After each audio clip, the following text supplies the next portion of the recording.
புனித அப்போலினாரிஸ். இவர் துருக்கி நாட்டில் பிரிட்ஜியா மாநிலத்திற்கு ஆயராக தேர்ந்தெடுக்கப்பட்டார். கிறிஸ்துவை துருக்கி நாட்டில் பரப்ப பெரும் பாடுபட்டார்.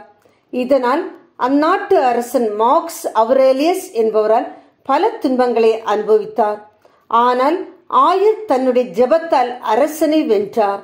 ஆயரின் சொல்படி நடந்த அரசன் திருச்சபைக்காக பல உதவிகளை செய்தார். அந்நாட்டில் கிறிஸ்தவர்களுக்கு தேவையான எல்லாவற்றையும் செய்து கொடுத்தார். மார்க்ஸ் நாளடைவில் கிறிஸ்தவர்களின் நண்பன் என்ற பெயரை பெற்றார்.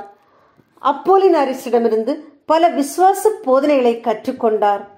ஆயர் மன்னனின் மனதை கவர்ந்து விசுவாசத்தை அம்மண்ணில் நிலைநாட்டியதால் வீரம் கொண்ட விசுவாச தந்தை என்ற பெயரை பெற்றார். கிறிஸ்தவர்களின் முன்னேற்றத்துக்காக ஆயருக்கு அரசர் உதவியதால் அரசனின் எதிரிகளால் ஆயர் தாக்கப்பட்டார். அரசன் நிறைவேற்றிய சட்டங்கள் பல கிறிஸ்தவர்களுக்கு சாதகமாக இருந்ததால் அரசனும் அவமானத்திற்குள்ளாக்கப்பட்டார். இந்நிலையில் எழுந்த போராட்டங்களில் ஆயர் அப்போலினாரிஸ் எதிரிகளால் கொடூரமாக தாக்கப்பட்டு கொல்லப்பட்டார். துருக்கி நாட்டில் 2ஆம் நூற்றாண்டில் இருந்த ஆயர்களில் சிறந்தவர் என்ற பெயரை பெற்றார். ஜெபம். சிறு பிள்ளைகளை அதிகமாக நேசிக்கும் எம் இறைவா, எங்கள் சிறு குழந்தைகளை உம்முடன் தருகின்றேன். அவர்களை உமது விசுவாச பாதையில் வளர அருள் புரியும்.